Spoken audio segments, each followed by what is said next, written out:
not clear as to when or even if the long-awaited JFF election will actually take place. We understand that the disgruntled Beach Soccer Association has appealed the decision of the Supreme Court to lift the previously imposed injunction that stopped the running of the election, while the challenger Raymond Anderson claims to be awaiting word from FIFA re the status of the election, while the Mike Ricketts aggregation saying that they want to get this thing over and done and let the chips fall where they may. So basically, nobody knows what the heck is happening. And look, this now prolonged, embarrassing nonsense with the nation's football, with yet another indefinite delay.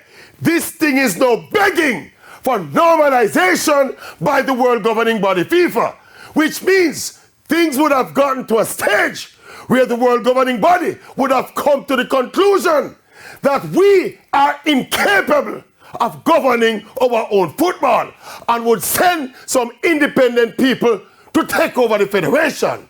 Unfortunately, I think we are headed positively in that negative direction.